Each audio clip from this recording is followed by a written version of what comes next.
तो भैया बीते 13 दिसंबर 2024 को थिएटर में एक movie once upon A time in Madras release की गई थी।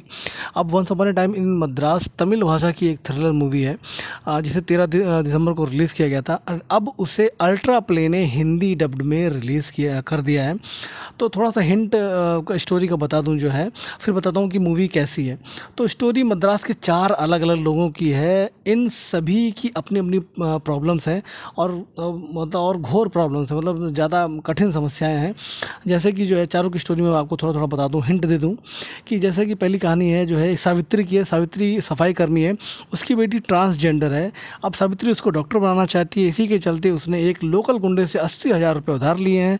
अब पैसे ना चुका पाने के कारण गुंडा जो है उसे और उसकी बेटी को परेशान करता है, यहाँ तक कि उसकी ट्रांसजेंडर बेटी का रेप तक कर देता है। फिर सावित्री को एक गन मिलती है। ये तो पहली कहानी हो गई।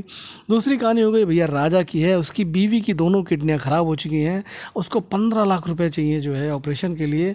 अब जिसके लिए उसे एक मर्डर करना पड़ता है और फिर वो मर्डर करता है, लेकिन वो मर्डर करने के बाद उसे पछताना पड़ता है।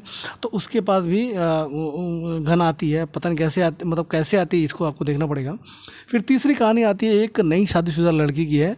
तो वो लड़की जो उसकी नई नई शादी होती है, अब उसका पति और उसके पति के घर का नौकर जो है वो दोनों गे हैं, मतलब दोनों का चक्कर चलता है। लेकिन 1 महीने के बाद उसे पता चलता है कि वो प्रेग्नेंट हो गई। तो भाई दोनों, वो उसका हस्बैंड तो गे है, लेकिन कैसे प्रेग्नेंट होती है, इन सारी चीज़ों का पता लगने के बाद नई नवेली दुल्हन के पास कहीं से गन मिल जाती है। फिर आगे क्या होता है, वो नई दुल्हन उस गन से क्या करती है, कैसे पता होता है कि वो कैसे प्रेग्नेंट हुई है।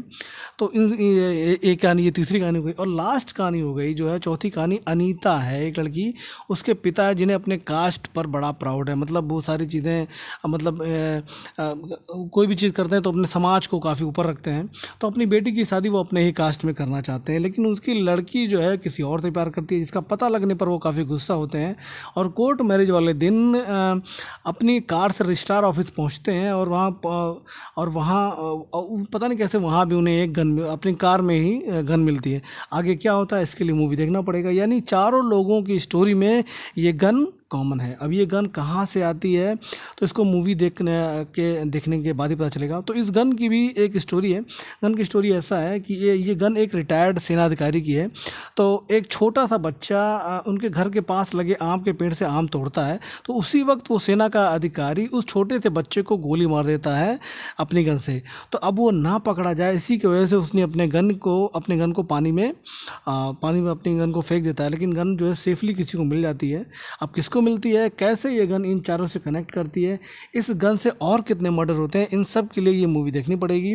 तो अपने यहाँ मैं आपको बता दूं कि अपने यहाँ भारत में ऐसी इस टाइप की कई सारी मूवीज़ बन चुकी हैं कि अलग अलग लोगों की अलग अलग स्टोरी है और फिर वो कहीं ना कहीं फिर वो सारी स्टोरी कहीं ना कहीं कनेक्ट हो जाती हैं।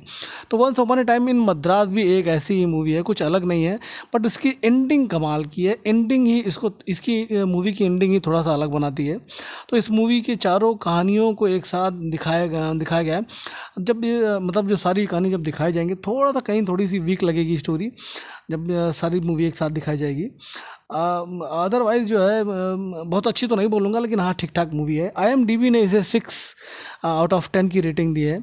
तो अभी और कोई मूवी तो नहीं है हिंदी में, जो है हिंदी डब में, तो इसे आप अल्ट्रा प्ले पर जो हिंदी डब में देख सकते हैं।